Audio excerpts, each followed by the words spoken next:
بسم اللہ الرحمن الرحیم۔ السلام علیکم۔ چلتے ہیں آج کی کہانی کی طرف۔ شہزادی بادشاہ کی لاڈلی بیٹی تھی۔ لاڈ کا نتیجہ یہ ہوا کہ شہزادی ضدی طبیعت کی ہو گئی۔ وہ بات بات پر ضد کرتی۔ دن گزرتے گئے اور وہ جوان ہو گئی، لیکن اس کی طبیعت میں کوئی فرق نہیں آیا۔ انہی دنوں ملک میں ایک جادوگر آیا۔ شہزادی اس سے جادو سیکھنے لگی۔ وہ بہت جلد اس فن میں ماہر ہو گئے۔ جادوگر کچھ دن یہاں رہ کر کسی اور ملک میں چلا گیا۔ ایک دن شہزادی محل کی کھڑکی میں کھڑی تھی۔ کھڑکی باغ کی جانب کھلتی تھی۔ اسی دوران ایک پرندہ آ کر درخت کی ٹہنی پر بیٹھ گیا اور درد بھرا گیت گانے لگا۔ شہزادی پرندوں کی زبان سمجھتی تھی۔ اس نے یہ گیت سنا تو سپاہیوں کو حکم دیا کہ اس پرندوں کو پکڑ کر لا۔ سپاہیوں نے جال ڈال کر اس پرندے کو پکڑ لیا اور ایک پنجرے میں ڈال کر شہزادی کے سامنے پیش کر دی۔ شہزادی نے پرندے سے اس کا نام پوچھا تو وہ بولا، مجھے بلبل کہتے ہیں۔ تم اتنا دردناک گیت کس لیے گا رہے تھے؟ شہزادی نے پوچھا۔ وہ پرندہ بولا، شہزادی ایک شہزادہ تھا جس کا نام شہزادہ گل تھا۔ اس نے شہزادی صنوبر کے لیے، بس وہ پرندہ اتنا ہی کہہ پایا تھا کہ گش کھا کر گرا اور مر گیا۔ شہزادی کو اس بات کا بہت دکھ ہوا۔ اب وہ جاننے کے لیے بے تاب ہو گئے کہ گل نے صنوبر کے لیے کیا کیا۔ اب جو بھی پردیسی اس ملک میں آتا، اس کے حکم سے اسے گرفتار کر کے اس کے سامنے پیش کیا جاتا اور شہزادی اس سے سوال کرتی کہ بتاؤ گل نے صنوبر کے لیے کیا کیا۔ جب وہ پردیسی اس سوال کا جواب نہ دے پاتا تو شہزادی اسے جادو کے زور سے گھوڑا بنا دیتی۔ اس ظلم کو دیکھ کر بادشاہ بہت کرتا، کیونکہ وہ بہت رحم دل تھا۔ اس نے شہزادی کو بہت سمجھایا کہ مسافروں پر اسے ظلم نہیں کرنا چاہیے، لیکن شہزادی ضد کی پکی تھی، وہ نہ مانی۔ لیکن باپ کی وجہ سے اس نے یہ ضرور کر دیا کہ ایک نکارہ شہر سے باہر رکھوا دیا۔ اب جو لوگ بھول چوک سے اسے بجا دیتے تو شہزادی کے سپاہی انہیں پکڑ لاتے اور شہزادی کے سامنے پیش کر دیتے۔ جو لوگ اسے بجائے بغیر شہر میں آ جاتے انہیں کچھ نہ کہا جاتا، لیکن پھر بھی کوئی نہ کوئی مسافر اس مصیبت میں پھنستا ضرور۔ بادشاہ کو یہ غم کھا گیا اور وہ اسی غم میں مر گئے۔ اس کے بعد شہزادی ملکہ بنی، لیکن پھر بھی وہ اس ظلم سے باز نہ آئی۔ شہزادہ سوراب نے جب بڑھیا کی زبانی یہ واقعہ سنا تو اس نے خدا کا شکر ادا کیا کہ وہ اس مصیبت سے بچ گیا۔ اب اس نے بڑھیا سے اجازت چاہی تاکہ وہ اس بات کا پتہ لگا سکے کہ شہزادہ گل کون تھا، شہزادی صنوبر کون تھی اور شہزادہ گل نے صنوبر کے لیے کیا کیا۔ بڑھیا نے اسے دعائیں دی اور رخصت کیا۔ شہزادہ سوراب قلعے کی دیوار پھلانگ کر دوسری طرف کود گیا۔ اس کا گھوڑا اسی جگہ خاص چل رہا تھا جہاں اس نے چھوڑا تھا۔ شہزادہ جیسے ہی گھوڑے پر سوار ہوا، گھوڑا ہوا سے باتیں کرنے لگا۔ کئی دن کے سفر کے بعد شہزادہ سوراب ایک جنگل میں پہنچا جو بہت ہی سرسبز و شاداب تھا۔ شہزادے نے سوچا یہاں کچھ دیر آرام کر لینا چاہیے۔ اس نے گھوڑے کو ایک درخت کے ساتھ باندھ دیا۔ اچانک اس کی نگاہ ایک خوفناک بھیڑیے پر پڑی جو کسی شہر کے چھوٹے چھوٹے بچوں پر حملہ کرنے کے لیے پر تول رہا تھا۔ شہزادے نے جھٹ تیر کمان سنبھالا اور نشان باندھ کر تیر چھوڑ دیا۔ نشانہ صحیح لگا تھا۔ دیکھتے ہی دیکھتے بھیڑیا چت ہو گیا اور دور ایک ٹیلے پر شیرنی کھڑی اس منظر کو دیکھ رہی تھی۔ وہ کافی دور تھی اور بھیڑیے سے اپنے بچوں کو بچا نہیں سکتی تھی۔ اس نے جب شہزادہ سوراب کو تیر سے بھیڑیے کا نشانہ لگاتے دیکھا تو اس کی جان میں جان آئی۔ بھیڑیے کے مرتے ہی وہ دوڑ کر اپنے بچوں کے قریب پہنچی اور زبان سے انہیں چاٹنے لگی۔ اس کی احسان مندانہ نگاہیں شہزادے پر جمی ہوئی تھی جو گھوڑے پر سوار ہو کر یہاں سے آگے جانے لگا تھا۔ شیرنی دوڑتی ہوئی شہزادے کے قریب آئی۔ اسے دیکھ کر گھوڑا ہنہنانے لگا اور دونوں پاؤں پر کھڑا ہو گیا، لیکن ڈر کر دوڑا نہیں۔ شہزادے نے بھی تیر کمان پر چڑھا لیا کہ اگر شیرنی حملہ آور ہونے لگے تو اسے نشانہ بنایا جا سکے۔ لیکن قریب پہنچ کر شیرنی ممنوع نظروں سے اسے دیکھتے ہوئے بولی، شہزادے گھبرانے کی ضرورت نہیں ہے، تم تو میرے محسن ہو، میں تمہارا شکریہ ادا کرنے آئی ہوں۔ شہزادے نے جو شیرنی کو انسانوں کی طرح باتیں کرتے دیکھا تو وہ بڑا حیران ہوا اور بولا، میں نے تم پر کوئی احسان نہیں کیا، بلکہ ایک ظالم سے مظلوم کو بچایا ہے اور یہ میرا فرض تھا۔ شیرنی بولی، شہزادے تمہارا اعلیٰ ظرف ہے جو تم اس طرح کی باتیں کر رہے ہو۔ مجھ پر جو تم نے احسان کیا ہے میں اسے ساری زندگی نہیں بھول سکتی، اسی لیے میں چاہتی ہوں کہ میں بھی تمہارے کسی کام آؤں۔ تم میرے جسم سے کچھ بال توڑ کر احتیاط سے اپنے پاس رکھ لو، اور جب بھی کبھی تم پر کوئی مصیبت آئے ان بالوں کو سورج کے سامنے کر دینا یا ان بالوں کو آگ میں ڈال دینا، میں فوراً تمہاری مدد کو پہنچ جاؤں گی۔ شیرنی کی باتیں سن کر شہزادے نے اس کے کہنے کے مطابق عمل کیا اور شیرنی کے کچھ بال توڑ کر احتیاط سے جیب میں رکھ لی اور وہاں سے روانہ ہو گئے۔ اب یہ جنگل ختم نہیں ہوا تھا کہ شہزادے کو ایک چشمہ نظر آیا۔ شہزادے نے گھوڑے کو اس کے کنارے جا کھڑا کیا اور چشمے کے ٹھنڈے پانی سے ہاتھ منہ دھوئے اور اپنی پیاس بجھا۔ گھوڑے نے بھی خوب سیر ہو کر پانی پیا۔ سورج غروب ہونے کو تھا۔ شہزادے نے جنگلی پھل توڑ کر کھائے اور ایک درخت کے نیچے رات گزارنے کے لیے لیٹ گئے۔ کچھ دیر بعد نیند نے اسے آ لیا اور گہری نیند سو گئے۔ کوئی آدھی رات کا وقت ہوگا کہ اچانک اس کی آنکھ کھلی۔ درخت پر پرندوں کے پھڑ پھڑانے کی آواز آ رہی تھی۔ شاید کچھ پرندے آ کر درخت پر بیٹھے تھے۔ اس نے کروٹ لی تو پرندوں کو آپس میں باتیں کرتے سنا۔ وہ انسانوں کی طرح باتیں کر رہے تھے۔ شہزادہ حیران تھا اور سوچ رہا تھا، خدایا یہ کیا اسرار ہے؟ اس جنگل کے درندے پرندے انسانوں کی طرح باتیں کرتے ہیں۔ پھر وہ پرندے اسی کے بارے میں باتیں کرنے لگے۔ یہ آدمی جو درخت کے نیچے سو رہا ہے کسی ملک کا شہزادہ معلوم پڑتا ہے، نر نے کہا۔ ہاں، یہ شہزادہ سوراب ہے جو کہ اپنے بھائیوں کی تلاش میں مارا مارا پھر رہا ہے، لیکن اس کے بھائیوں کو ملکہ نیلم نے جادو سے گھوڑا بنا دیا ہے۔ اب یہ شہزادہ اس ملکہ کے سوال کو حل کرنے کے لیے شہزادہ گل اور سنوبر شہزادی کی تلاش میں نکلا ہے، تاکہ معلوم کر سکے کہ شہزادے گل نے شہزادی سنوبر کے لیے کیا کیا ہے۔ مادہ بولی، تو کیا اس شہزادے کو معلوم ہے کہ شہزادہ گل اور شہزادی سنوبر کس ملک میں رہتے ہیں؟ نار نے کہا، نہیں، اس بیچارے کو پتہ نہیں۔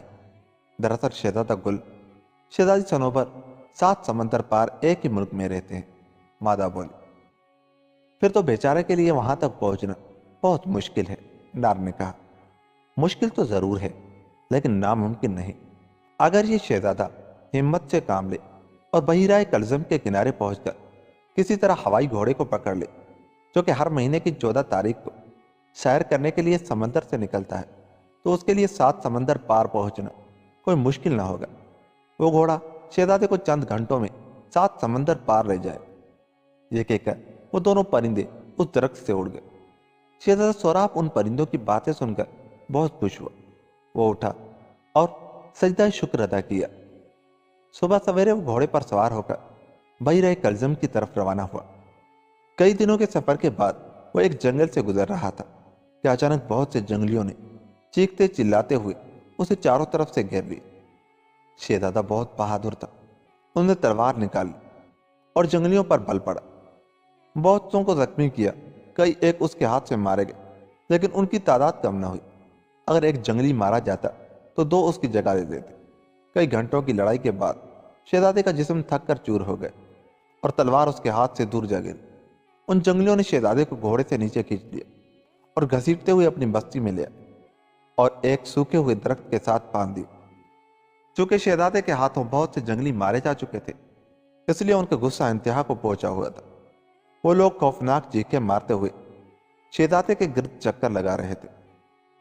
ان کے ہاتھوں میں بڑے بڑے نیزے تھے۔ چکر لگاتے ہوئے جب بھی کوئی جنگلی اس کے قریب سے گزرتا تو وہ نیزے کی نوک شہزادے کے جسم میں چبھ ہو جاتا۔ شہزادے کا جسم لہو لہان ہو چکا تھا، لیکن وہ بے بس تھا کیونکہ اس کے ہاتھ پاؤں بندھے ہوئے تھے۔ ان جنگلیوں نے شہزادے کے چاروں طرف لکڑیاں جمع کرنا شروع کر دی۔ یہ دیکھ کر شہزادے کے رونگٹے کھڑے ہو گئے اور موت اسے اپنے سامنے نظر آنے لگی۔ اب اسے یقین ہو گیا کہ جنگلیوں کا سردار ایک مشعل لے کر آگے بڑھا اور وہ مشعل اس نے لکڑیوں پر ڈال دی، اور پھر دیکھتے ہی دیکھتے لکڑیوں نے آگ پکڑ لی۔ جو آگ کے شعلے شہزادے کے قریب آنے لگے، تو مارے خوف کے اسے اپنی نبض ڈوبتی محسوس ہونے لگی۔ اب اس کے کپڑوں نے بھی ایک طرف سے آگ پکڑ لی اور اس کا جسم جھلسنے لگا۔ دہشت کے مارے وہ بے ہوش ہو چکا تھا۔ شعلے جب شہزادے کی جیب تک پہنچے تو اس میں رکھے ہوئے شیرنی کی بال جل گئے۔ بالوں کا جلنا تھا کہ چاروں طرف شیروں کے دہاڑنے کی آوازیں آنے لگی۔ سینکڑوں کی تعداد میں شیر اور شیرنیاں ان جنگلیوں پر بل پڑے اور انہیں چیر پھاڑ کر رکھ دی۔ وہ شیرنی جس نے شہزادے کو اپنے بال دیے تھے، شہزادے کے قریب پہنچ کر اس نے اس کی رسیاں کاٹ کر اس درخت سے آزاد کیے اور شہزادے کے کپڑوں کو اپنے منہ میں پکڑ کر اسے اٹھا کر آگ سے باہر لے آئے۔ شہزادہ اب بھی بے ہوش پڑا تھا۔ شیرنی نے اس کے جلے ہوئے حصوں پر زبان پھیرنا شروع کی اور دیکھتے ہی دیکھتے شہزادے کے زخم بھر گئے، اور جب اسے ٹھنڈک محسوس ہوئی تو وہ ہوش میں آنے لگا۔ یہ دیکھ کر شیرنی غائب ہو گئی اور پھر پلک چھپکتے ہی دوبارہ لوٹ آئے۔ اب اس کے منہ میں شہزادے کے لیے نئے کپڑے تھے۔ شہزادہ پوری طرح ہوش میں آ چکا تھا۔ اس نے دیکھا کہ اس کے گرد چاروں طرف ان جنگلیوں کی لاشیں بکھری پڑی تھی اور بہت سے شیر اور شیرنیاں ادب سے اس کے گرد جمع تھے۔ اب اسے یہ سمجھنے میں دیر نہ لگی کہ ان جنگلیوں کے ہاتھوں وہ کس طرح بچا۔ اس نے شیرنی کا شکریہ ادا کیا تو شیرنی اپنے ساتھیوں کے ساتھ غائب ہو چکی تھی۔ شہزادے سوراب نے کپڑے تبدیل کیے اور تیز تیز قدموں سے اس جگہ سے نکل آئے، کیونکہ یہاں ان جنگلیوں کی لاشیں بری طرح بکھری پڑی تھی۔ جب وہ اس بستی سے باہر نکلا تو اسے اپنا گھوڑا ایک جگہ گھاس چرتا ہوا نظر آیا۔ وہ آگے بڑھا اور اس پر سوار ہو کر آگے چل دی۔ طویل سفر کے بعد آخر شہزادہ سوراب بحیرہ کلزم کے کنارے جا پہنچا۔ سمندر کے کنارے دور دور تک کھجور کے درخت پھیلے ہوئے تھے۔ اس نے کھجوریں توڑ کر کھائیں اور ایک درخت کے نیچے چھاؤں پہ بیٹھ گئے اور اڑنے والے گھوڑے کا انتظار کرنے لگے۔ وہ سمجھتا تھا کہ گھوڑا جیسے ہی سمندر سے نکلے گا وہ اسے آسانی سے پکڑ لے گا۔ اسے انتظار میں کچھ ہی دیر ہوئی تھی کہ چاندی کی طرح سفید بالوں والا ایک گھوڑا سمندر سے نکلا۔ اس گھوڑے کو دیکھ کر شہزادہ سوراب گھوڑے کو پکڑنے کے لیے اس کی طرف لپکا۔ گھوڑے نے اسے اپنی طرف آتا دیکھا تو ہوا میں اڑ گیا اور شہزادہ دیکھتے کا دیکھتا رہ گیا۔ شہزادے کو اندازہ ہو گیا کہ اس طرح یہ گھوڑا اس کے قابو میں نہیں آئے گا۔ وہ ایک درخت کے نیچے بیٹھ کر اس بات پر غور کرنے لگا کہ آخر اس گھوڑے کو کس طرح قابو کیا جائے۔ اسے اس بات کا تو اندازہ ہو گیا تھا کہ سمندر میں کس جگہ سے گھوڑا نکلا ہے۔ شہزادے نے سوچا کہ گھوڑا واپس ضرور آئے گا، اور جس جگہ سے وہ سمندر میں سے نکلا تھا اسی جگہ سے سمندر میں داخل ہو گیا۔ پانی برف کی طرح ٹھنڈا تھا، لیکن شہزادہ عزم کیے ہوئے تھا کہ آج وہ ہر حالت میں اس اڑنے والے گھوڑے کو پکڑے گا۔ کافی دیر بعد شہزادے نے گھوڑے کو اڑتے ہوئے اس طرف آتے دیکھ لی۔ وہ جھٹ پانی میں ڈبکی لگا گیا تاکہ گھوڑے کی نظر اس پر نہ پڑے، اور پھر اسے اپنے قریب ہی ایک زوردار چھپاکے کی آواز سنائی دی۔ اس نے فوراً پانی سے سر باہر نکال لی۔ گھوڑا اس کے اتنے قریب پانی میں اترا تھا کہ شہزادے نے بڑی پھرتی سے گھوڑے کی گردن پر ہاتھ ڈال دی اور اس پر سوار ہو گیا۔ گھوڑا یہ دیکھ کر گھبرا گیا اور دوبارہ پانی سے نکل کر آسمان کی طرف اڑ گیا۔ شہزادے نے خود بڑی مضبوطی سے خود کو گھوڑے پر قائم رکھا۔ گھوڑا اتنی تیز رفتاری سے اڑ رہا تھا کہ پلک چھپکتے ہی سینکڑوں میل گزر جاتے۔ آخر کئی گھنٹوں کی پرواز کے بعد جب گھوڑا بری طرح تھک گیا تو ایک بہت بڑے جزیرے میں جا اترا۔ شہزادے کو اندازہ ہو گیا تھا کہ وہ 7 سمندر پار پہنچ چکا ہے۔ وہ بھی گھوڑے سے اتر آیا۔ گھوڑے نے جو سرسبز گھاس دیکھی تو وہ آگے بڑھ کر گھاس چرنے لگا۔ اس سفر سے شہزادے کا جسم بھی دکھنے لگا تھا۔ اس نے کچھ جنگلی پھل توڑ کر کھائے اور ایک درخت کے نیچے آرام کرنے کے غرض سے لیٹ گیا۔ تھکاوٹ کی وجہ سے اسے جلد نیند آ گئی۔ دوبارہ جب آنکھ کھلی تو اس نے دیکھا گھوڑا غائب تھا۔ خیر اسے اب اس کی ضرورت بھی نہیں تھی۔ اب وہ تازہ دم بھی ہو چکا تھا اور آگے چل دی۔ اس کا خیال تھا کہ شاید قریب ہی کوئی شہر یا بستی ہوگی، لیکن کئی دن گزر گئے۔ اس کا سفر جاری تھا، لیکن کسی آبادی کا دور دور تک پتہ نہ تھا۔ آخر ایک دن اسے دور سے کوئی چیز چمکتی ہوئی نظر آئی۔ وہ اس طرف چل دیا۔ قریب پہنچا تو اس نے دیکھا کہ مقبرہ نما ایک عمارت ہے جس کا گنبد سونے کا بنا ہوا ہے۔ اس عمارت کے علاوہ دور دور تک اور کسی عمارت یا آبادی کا نشان نہیں تھا۔ شہزادہ دروازہ کھول کر اس میں داخل ہو گئے، اور اس کی حیرت کی کوئی انتہا نہ رہی جب اس نے اس عمارت کے درمیان ایک مسہری پر ایک نہایت حسین شہزادی کو مہوئے خواب پڑے دیکھا۔ اس نے آج تک اتنی حسین شہزادی نہیں دیکھی تھی۔ وہ یہ دیکھ کر حیران رہ گئے کہ شہزادی کو کئی آوازیں دینے کے باوجود نہ اٹھی۔ ایک بات اس نے اور بھی دیکھی کہ چھت سے کوئی چیز قطرہ قطرہ شہزادی کے کھلے منہ میں گر رہی ہے۔ آخر اس سے رہا نہ گیا اور آگے بڑھ کر اس نے شہزادی کو بلایا۔ بس پھر کیا تھا، زور زور سے آوازیں دینے پر بھی جو بیدار نہ ہوئی تھی، شہزادے کے ہاتھ لگاتے ہی اس نے آنکھیں کھول دی اور شہزادے کو دیکھ کر حیران ہوتے ہوئے اٹھ بیٹھی اور بولی، تم کون ہو اور یہ میں کہاں ہوں؟ شہزادے نے کہا شہزادی میں خود یہاں پردیسی ہوں اور یہ نہیں جانتا کہ یہ کون سی جگہ ہے۔ اب یہ دونوں اس قسم کی باتیں کر رہے تھے کہ اچانک گھوڑوں کی ٹاپوں کی آوازیں سنائی دینے لگی، جیسے ہزاروں گھوڑ سوار اس طرف بڑھے آ رہے ہوں۔ یہ دونوں بھی حیران و پریشان ہو کر اس طرف دیکھنے لگے اور پھر چند سوار گھوڑوں سے اتر کر عمارت میں داخل ہوئے، جنہیں دیکھ کر شہزادی خوشی سے چلاتی ہوئی ان میں سے ایک کی طرف بڑھی۔ ابا حضور، یہ سب کیا ہے؟ میں کہاں ہوں اور آپ کہاں سے آ رہے ہیں؟ یہ کہتے ہوئے اپنے باپ سے لپٹ گئے۔ یہ شخص یہاں کا بادشاہ افاؤن تھا۔ انہوں نے شہزادی کو پیار کرتے ہوئے کہا، بیٹی ہم سب ایک مصیبت میں پھنس گئے تھے اور ہمیں اس شہزادے کا شکر گزار ہونا چاہیے جس کی وجہ سے آج ہمیں یہ خوشی کا دن نصیب ہوا۔ چلو محل میں چل کر تمہیں سب کچھ پتہ چل جائے گا۔ اس کے بعد بادشاہ شہزادے سے مخاطب ہوا، اچھا شہزادے، آپ ہی ہمارے ساتھ چلیے اور ہمیں اپنی میزبانی کا شرف بخشیے، کیونکہ آپ ہی کی وجہ سے کئی ماہ کی پریشانیوں سے ہم لوگوں کو نجات ملی ہے۔ اور پھر یہ سب وہاں سے محل کی طرف چل دیے اور شہزادہ وہاں ان لوگوں کا مہمان رہا۔ دن گزرتے رہے۔ آخر ایک دن شہزادے نے سوچا کہ وہ کب تک یہاں پڑا رہے گا۔ وہ جس کام کے لیے آیا ہے اسے کس طرح انجام کو پہنچائے گا۔ اور پھر اس نے بادشاہ سے ملاقات کی اور جانے کی اجازت چاہی۔ بادشاہ نے کہا، شہزادے میری خواہش تو یہ تھی کہ میں اپنی بیٹی کی تمہارے ساتھ شادی کر دوں، لیکن تمہیں جانے کی جلدی ہے، آخر کیوں؟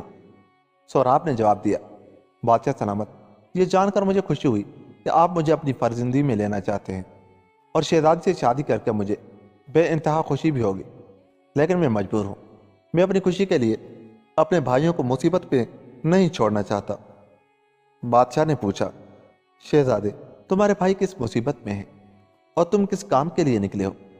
شہزادے سوراب نے کہا، بادشاہ سلامت، میرے بھائیوں کو ایک مغرور ملکہ نے جادو کے اثر سے گھوڑا بنا دیا ہے۔ جو شخص اس کے دام میں پھنس جاتا ہے وہ اسے ایسا سوال پوچھتی ہے جس کے بارے میں کوئی کچھ نہیں جانتا، اور پھر غصے میں آ کر وہ اسے گھوڑا بنا دیتی ہے۔ بادشاہ نے پوچھا، شہزادے وہ کیا سوال پوچھتی ہے؟ بادشاہ سلامت، وہ پوچھتی ہے کہ گل نے صنوبر کے لیے کیا کیا۔ اب کس کو کیا پتا گل کون ہے، صنوبر کون ہے اور ان کے درمیان کیا بیتی؟ شہزادے نے جواب دیا۔ اتنا سننا تھا کہ بادشاہ کا چہرہ غم کی وجہ سے زرد ہو گیا اور اس کی آنکھوں میں آنسو بھرا۔ یہ دیکھ کر شہزادہ حیران رہ گیا اور بولا، بادشاہ سلامت، کیا مجھ سے کوئی ایسی ویسی بات ہو گئی جس نے آپ کو اتنا پریشان کر دیا؟ اگر ایسی بات ہے تو میں معافی چاہتا ہوں۔ بادشاہ نے کہا، شہزادے اگر تم یہ معلوم کرنے کے لیے نکلے ہو تو تمہیں کہیں جانے کی ضرورت نہیں، اس سوال کا جواب تمہیں یہیں سے مل جائے گا۔ شہزادہ سوراب حیران رہ گیا۔ جس بات کو معلوم کرنے کے لیے اس نے اتنی مصیبتیں جھیلی تھی وہ باتیں اسے معلوم ہو جائیں گی۔ کچھ دیر بعد بادشاہ نے کہا، شہزادے جس وقت میں نے نظام حکومت سنبھالا اور تخت پر بیٹھا تو کچھ عرصے بعد میں پڑوسی ملک کی شہزادی سے شادی کر لی۔ 1 سال بعد خدا نے ہمارے گھر ایک چاند سا بیٹا دیا۔ اسی دن ایک فقیر محل کے قریب سے گزرا تو میں نے اسے بلا کر خیرات دینا چاہی۔ فقیر نے کچھ لینے سے انکار کر دی۔ میں بڑا حیران تھا کہ یہ کیسا فقیر ہے۔ میں نے کہا، بابا لے لو، میں اپنے بیٹے کی پیدائش کی خوشی میں آپ کی خدمت کرنا چاہتا ہوں۔ فقیر بولا، نادان بادشاہ، کس بات کی خوشی منا رہے ہو؟ اگر تمہیں معلوم ہو جائے کہ تمہارا یہ بیٹا کتنا بد نصیب ہے تو رو رو کر تمہارا برا حال ہو جائے۔ یہ سن کر میں بہت گھبرایا اور فقیر سے بات معلوم کرنا چاہی، لیکن فقیر نے کچھ نہیں بتایا اور چلا گیا۔ دن گزرتے گئے۔ کچھ عرصے بعد خدا نے مجھے ایک چاند سی بیٹی بھی دی جس کا نام میں نے صنوبر رکھا۔ دونوں بچے ناز و نام میں پل کر جوان ہونے لگے۔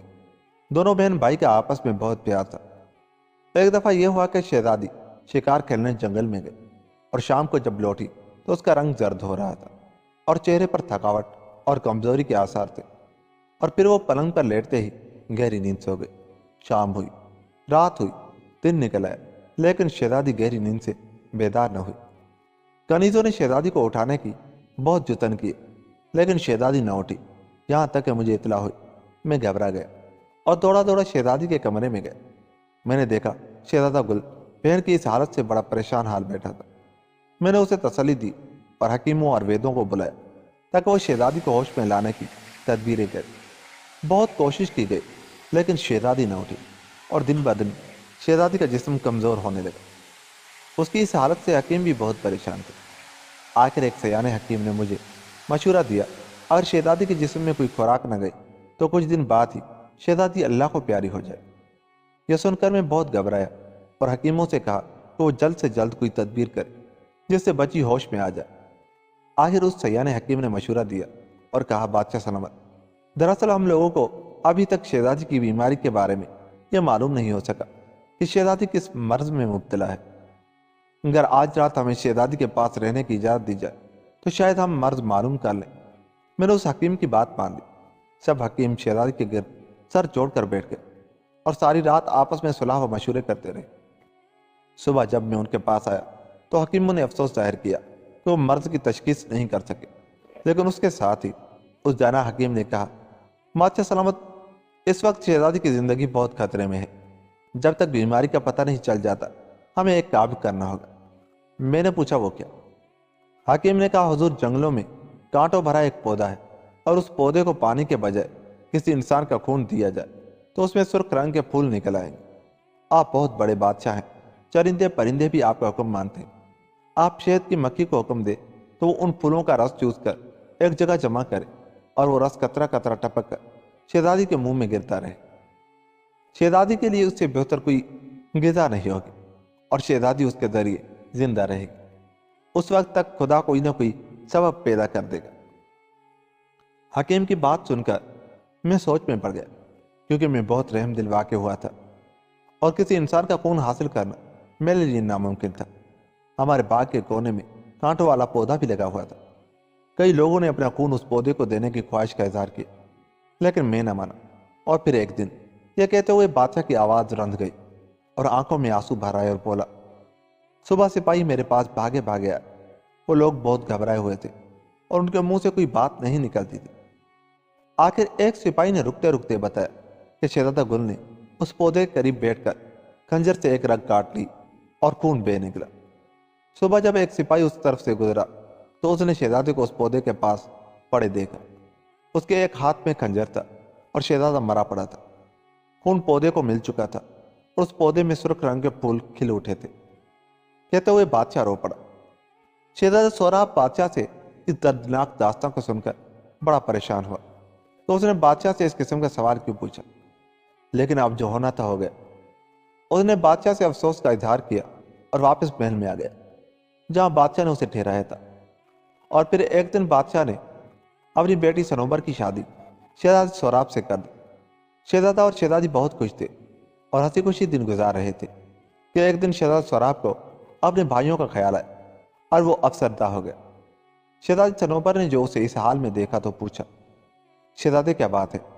میں تمہیں پریشان دیکھ رہی ہوں۔ شہزادے نے جواب دیا، اچھی شہزادی، میں یہاں بہت خوش ہوں اور مجھے یہاں ہر طرح کا آرام ہے، لیکن مجھے اپنے بھائی بہت یاد آ رہے ہیں۔ میں ان کے لیے یہاں آیا تھا تاکہ ظالم ملکہ کا سوال معلوم کر کے اپنے بھائیوں کو اس کے ظلم سے نجات دلا سکوں۔ اب میں واپس جانا چاہتا ہوں، تم اپنے باپ سے اجازت لے لو۔ شہزادی کو بھلا کیا انکار ہو سکتا تھا؟ لڑکیوں کا تو اثر گھر ہی سسرال ہے۔ لہذا شہزادی نے بادشاہ سے اجازت لے لی اور جب شہزادہ سوراب شہزادی سنوبر کے ساتھ روانہ ہونے لگا تو بادشاہ نے ہیرے جواہرات سے بھرے صندوق، بہت سی کنیزیں اور فوج کا ایک دستہ ساتھ کر دیا اور یہ لوگ ایک قافلے کی شکل میں منزل کی طرف چل دی۔ کئی دن کے سفر کے بعد یہ قافلہ سمندر کے کنارے جا پہنچا جہاں ایک بہت بڑا جہاز روانہ ہونے کے لیے تیار کھڑا تھا۔ شہزادے نے جہاز کے کپتان سے بات کر کے پورا جہاز کرائے پر لے لیا اور سب لوگ جہاز پر سوار ہو گئے، جس کے ساتھ ہی جہاز نے ساحل چھوڑ دیا۔ کچھ دن تو بڑے آرام سے گزرے، سفر بڑا خوشگوار رہا۔ ایک دن شہزادہ شہزادی کے ساتھ عرصے پر کھڑا سمندر کا نظارہ کر رہا تھا کہ اچانک ہوا بند ہو گئی اور سمندر پرسکون نظر آنے لگا۔ ان کے قریب بھی وہ ملاح آپس میں باتیں کر رہے تھے۔ ایک ملاح نے کہا، بھائی، سمندر کا ایک دم پرسکون ہو جانا کسی بڑے طوفان کا خطرہ ظاہر کرتا ہے۔ ہاں دوست، تم ٹھیک کہتے ہو، دوسرے نے جواب دیا۔ شہزادی نے بھی یہ بات سن لی تھی اور گھبرا کر شہزادے کی طرف دیکھنے لگی۔ شہزادے نے اسے تسلی دی اور ساتھ لے کر جہاز کے نچلے حصے میں آ گئے جہاں یہ لوگ ٹھہرے ہوئے تھے۔ ابھی ان لوگوں کو یہاں کچھ ہی دیر ہوئی تھی کہ اچانک ایک بہت بڑی موج آ کر جہاز سے ٹکرائے، جس سے جہاز ڈول گئے اور شہزادہ سوراب اور شہزادی سنوبر خود پر قابو نہ رکھ سکے اور دیوار سے ٹکرا گئے۔ بس پھر کیا تھا، پورا جہاز سمندر کے اس خطرناک طوفان کے گھیرے میں آ گیا۔ شہزادہ سوراب شہزادی کو ہی کنیزوں کے پاس چھوڑ کر اوپر عرشے پر آ گئے۔ اس طرح بیچارے بھاگ دوڑ میں لگے ہوئے تھے کہ جہاز کو اس طوفان سے بچا سکے، لیکن قسمت کا لکھا کون ٹال سکتا تھا۔ ایک زبردست موج نے جہاز کے ٹکڑے ٹکڑے کر دی۔ شہزادہ سوراب ایک تختے کے سہارے خود کو بچانے میں کامیاب ہو گیا، لیکن اسے شہزادی کا کہیں پتہ نہ چلا۔ وہ بڑا پریشان تھا، لیکن چونکہ وہ بہت بہادر تھا اس لیے اس نے ہمت نہ ہاری اور اس تختے پر جم کر بیٹھا رہا، یہاں تک کہ طوفان تھم گیا اور سمندر پرسکون ہو گیا۔ شہزادہ سوراب بھوکا پیاسا کئی دنوں تک اس تختے پر سفر کرتا رہا۔ آخر خدا خدا کر کے اسے دور کچھ پرندے اڑتے نظر آئے۔ اس کی جان میں جان آئی۔ اس کا مطلب یہ تھا کہ قریب ہی کہیں زمین موجود ہے۔ وہ تختے پر تیرتا ہوا کنارے کی طرف چل دیا۔ تیرتے ہوئے اس کے پاؤں شل ہو کر رہ گئے تھے، لیکن آخر وہ ساحل تک پہنچنے میں کامیاب ہو ہی گیا۔ کنارے پر پہنچ کر وہ ادموا ہو کر گر پڑا کہ اسے دنیا جان کی خبر نہ رہی۔ بھوک اور تھکاوٹ کی وجہ سے وہ نیم بے ہوش ہو گیا تھا، اور پھر اسے ہوش آیا تو اپنے قریب بھیڑ بکریوں کی آوازیں سن کر وہ اٹھ بیٹھا۔ اس نے دیکھا کہ قریب ہی ایک جھوپڑی کے پاس ایک بوڑھا شخص بیٹھا بانسری بجا رہا تھا۔ اس شخص کی نظر جب شہزادے پر پڑی کہ وہ ہوش میں آ گیا ہے تو وہ اس کے قریب آیا اور اس کا حال دریافت کیا۔ شہزادے میں اتنی طاقت نہیں تھی کہ وہ کوئی بات کر سکتا۔ بوڑھا شخص سمجھ گیا کہ بھوک کی وجہ سے اس نوجوان سے بات نہیں ہوتی۔ وہ جھوپڑی میں گیا اور اس کے لیے گرم گرم دودھ لے آیا۔ شہزادہ سوراب نے گرم گرم دودھ پیا تو اس کے مردہ جسم میں طاقت کی ایک لہر دوڑ گئی، اور پھر اس نے اس بوڑھے کو تمام حالات کہہ سنائے۔ بوڑھے نے اسے تسلی دی اور کہا، بیٹا تم خوش قسمت ہو کہ بچ گئے۔ بہادر انسانوں پر مصیبتیں تو آتی رہتی ہیں، اور وہ خندہ پیشانی سے ان کا مقابلہ بھی کرتے ہیں۔ اب بھی تمہارا کچھ نہیں بگڑا، تم نئے سرے سے سفر کی تیاری کرو۔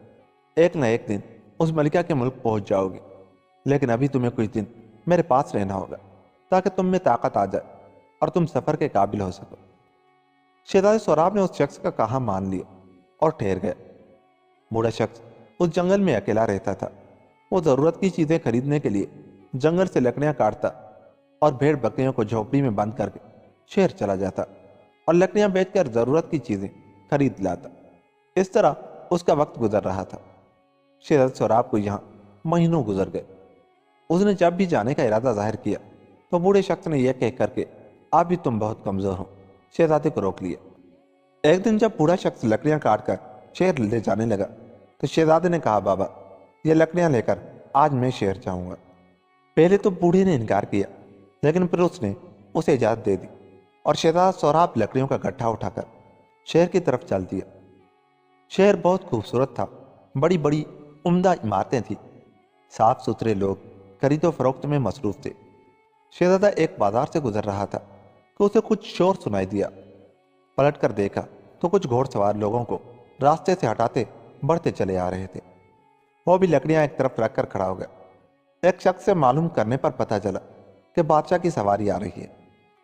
شہزادہ بڑے اشتیاق سے اس جلوس کو دیکھنے لگا، اور پھر ایک بگھی پر سوار بادشاہ پر نظر پڑی، اور یہ دیکھ کر تو وہ چونک پڑا کیونکہ بادشاہ کے ساتھ اس کی بیوی یعنی شہزادی سنوبر بیٹھی ہوئی تھی۔ اس نے چاہا کہ آگے بڑھ کر بگھی کو روک لے، لیکن سپاہیوں نے درے مار کر بگھی کے قریب نہ جانے دیا۔ درے کھا کھا کر وہ لہو لہان ہو گیا اور زخموں کی تاب نہ لا کر بے ہوش ہو کر گر پڑا۔ جب دوبارہ ہوش آیا تو پوری سڑک سنسان پڑی تھی۔ کسی راہگیر کو بھی اس پر ترس نہ آیا اور وہ تکلیف سے کراہتا ہوا کچھ دیر وہی پڑا رہا، اور پھر ہمت کر کے اٹھا، اور یہ دیکھ کر اسے بہت افسوس ہو جس جگہ اس نے لکڑیوں کا گٹھا رکھا تھا وہاں اب کچھ بھی نہیں تھا۔ اسے اپنی تکلیف تو بھول گئی، لیکن اس بات کا بہت رنج ہوا کہ اب اس بوڑھے محسن کو کیا جواب دے گا۔ اچانک اس کی نگاہ اپنے ہاتھ پر پڑ گئی، جس کی ایک انگلی میں ایک قیمتی ہیرے والی انگوٹھی موجود تھی۔ انگوٹھی کو دیکھ کر وہ خوش ہو گئے اور وہ بازار میں کسی سنار کی دکان تلاش کرنے لگا، اور پھر اسے ایک بہت بڑی دکان نظر آ گئی۔ وہ دکان میں داخل ہو گئے اور دکاندار کو انگوٹھی دکھا کر بیچنے کا ارادہ ظاہر کیا۔